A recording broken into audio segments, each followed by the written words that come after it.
Bienvenue sur l'Argus.fr pour notre rendez-vous dédié aux véhicules d'occasion, le bilan fiabilité. Aujourd'hui, on s'intéresse au Peugeot 2008-2 pour évoquer ses défauts, ses qualités, les motorisations à privilégier et celles à éviter. C'est parti pour une véritable autopsie du modèle qui devrait vous être utile si vous envisagez d'acquérir le SUV au lion de deuxième génération. Lancé en janvier 2020 et restylé en juin 2023, le Peugeot 2008-2 se distingue de son prédécesseur par un design acéré, davantage typé SUV, par une qualité perçue qui est en progrès, et puis également une habitabilité qui est en hausse. On a plus d'espace à l'intérieur comme on le verra tout à l'heure. Bien pourquoi? Tout simplement parce que ses dimensions sont plus généreuses. Il bénéficie d'une large gamme de motorisations, essence, diesel, micro-hybride et même électrique, même si on n'abordera pas dans cette vidéo cette version électrique baptisée i2008 qui fera l'objet d'une fiche occasion spécifique.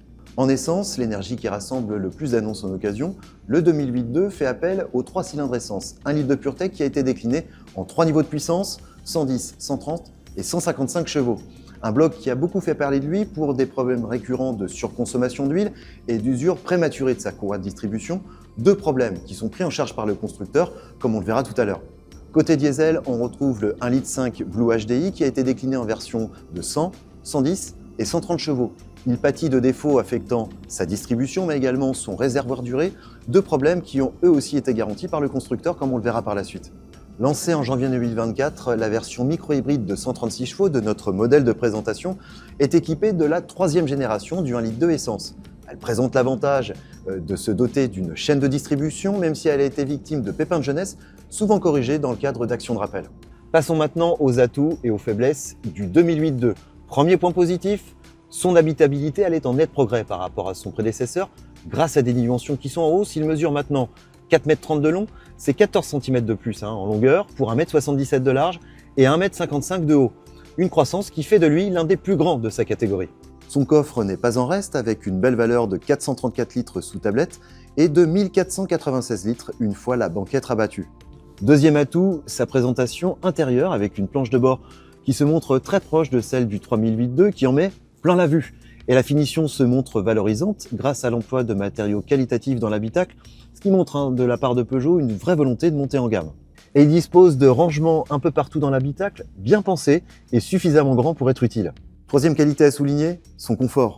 Si cette deuxième génération s'avère moins incisive au volant, le confort reste l'un de ses points forts avec une suspension bien calibrée et une douceur appréciable des commandes. En ce qui concerne les reproches, ce SUV urbain déçoit un petit peu en termes de modularité. Cette deuxième génération abandonne la banquette rétractable dans le plancher, de sorte qu'il faut se contenter d'un simple double fond de coffre. C'est dommage au regard de sa belle habitabilité. Autre bémol, l'ergonomie.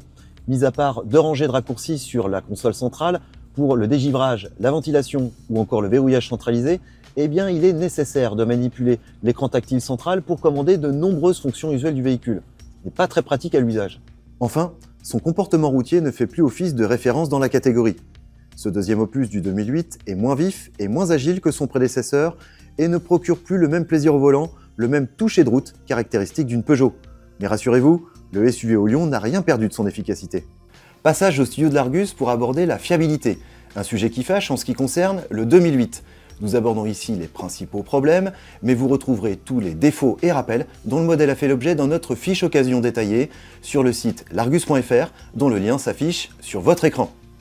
Alors dans ce domaine, les principaux problèmes concernent les motorisations, comme le démontrent nos informations tirées des notes techniques du constructeur.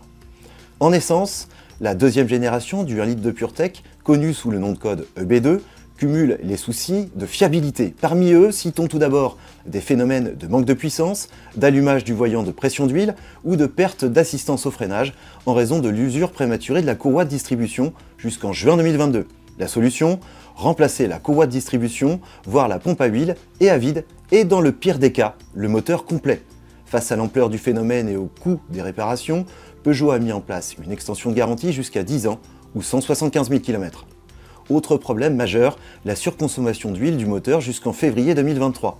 Un souci qui nécessite le remplacement du déshuileur de vapeur d'huile si la consommation est supérieure à 0,3 litres au 100 km. Ici encore, les véhicules touchés bénéficient d'une extension de garantie jusqu'à 10 ans ou 175 000 km. Sur ce bloc, on observe également des fuites du liquide de refroidissement en raison de la porosité de la culasse. Seule solution pour y remédier, changer la culasse en elle-même. On déplore aussi des cas d'à-coups, de saccades du moteur en raison de l'encrassement de la culasse, présentant un risque de détérioration du moteur. Selon les cas, ces symptômes peuvent justifier le nettoyage de la culasse, des bougies, de l'échangeur RR et du déshuileur, mais aussi le remplacement du moteur. Ces problèmes majeurs et fréquents valent une note de 1 sur 5 à ce 1 litre de PureTech dont la mauvaise réputation le précède et ne cesse de faire l'actualité. La version micro-hybride de 136 chevaux fait appel à la troisième génération du 1 litre de PureTech qui a troqué la courroie contre une chaîne de distribution. Bien qu'elle évite les problèmes de courroie, cette variante électrifiée hérite elle aussi de son lot de soucis. Sur les modèles produits jusqu'à fin août 2024, le message anomalie boîte de vitesse peut apparaître sur l'écran multifonction. Les vitesses sont susceptibles de ne pas passer et le véhicule peut ne pas avancer. Des problèmes solutionnés dans le cadre d'un rappel par le remplacement du mécanisme de changement de rapport ou de la boîte de vitesse en elle-même. Des cas d'allumage du voyant diagnostic sont observés sur les modèles sortis d'usine jusqu'en décembre 2024, nécessitant une intervention sur la vis du déphaseur d'arbre à cam. La note fiabilité de cette version micro-hybride, 2 sur 5. En diesel, le 1,5 Blue HDI a fait parler de lui pour deux types de problèmes importants. Le premier se manifeste par l'allumage du voyant durée sur les modèles produits jusqu'en décembre 2022. En pareille hypothèse, le réservoir durée doit être changé. Le coût de cette réparation est pris en charge totalement par le constructeur dans la limite de 5 ans ou 150 000 km, ou partiellement pour les autos âgées de 5 à 8 ans ou totalisant plus de 150 000 km, mais moins de 210 000 km. Jusqu'en février 2023, on observe des cas de non-démarrage du moteur, de claquement, de décalage ou de rupture de la chaîne de distribution des arbres à cam. Des problèmes qui nécessitent de remplacer le tondeur et la chaîne d'arbres à cam, le kit de distribution, les arbres à cam et les soupapes. Une opération totalement prise en charge par Peugeot dans la limite de 7 ans ou 180 000 km. Les versions produites jusqu'en février 2023 ont aussi été victimes de fuites d'AdBlue, nécessitant le remplacement de l'injecteur duré. Sans que cette liste ne soit exhaustive, signalons un bruit du moteur au ralenti ou à faible accélération jusqu'en octobre 2023, auquel il est remédié par le remplacement du double volant amortisseur. Au final, la fiabilité douteuse du 1,5 Blue HDI est sanctionnée par une note de 1 sur 5. Le 2008-2 a également connu des problèmes de transmission. À cet égard, lors de votre essai dans l'optique d'un achat, vérifiez bien la boîte manuelle à 6 rapports, car de nombreuses modifications ont été apportées en usine. Sur les versions équipées de boîte manuelle, on déplore des cas de fuite du liquide d'embrayage sur le 1 litre de essence jusqu'en mai 2023 et sur le 1,5 litre diesel jusqu'en juin 2023. Des problèmes qui se soldent par le remplacement du récepteur d'embrayage. Toujours sur la boîte manuelle, les vitesses sautent sur les versions produites jusqu'en février 2024 à cause d'une faiblesse de l'axe et de la cassette de sélection de vitesse. Dans le même ordre d'idée et toujours sur les voitures produites jusqu'en février 2024, on observe des difficultés pour engager la première et la seconde, voire la marche arrière, à cause de problèmes affectant la fourchette, les pignons et le synchroniseur. Le Peugeot 2008, deuxième du nom, connaît également son lot de problèmes dans l'habitacle. Parmi eux, on note la présence d'eau au pied des passagers sur les modèles produits jusqu'en février 2021. Un désagrément qui nécessite de contrôler les tuyaux ou de remplacer le boîtier d'évacuation. La navigation connectée a connu des dysfonctionnements sur les modèles assemblés jusqu'en avril 2023, ce qui a contraint Peugeot à opérer des mises à jour logicielles. Jusqu'en juin 2023, une fissure dans la zone centrale de l'airbag conducteur justifie le remplacement de l'airbag lui-même. Enfin, sur les modèles fabriqués jusqu'au 1er mars 2024, on recense des cas d'écran noir du combiné d'instrumentation, voire de l'écran tactile.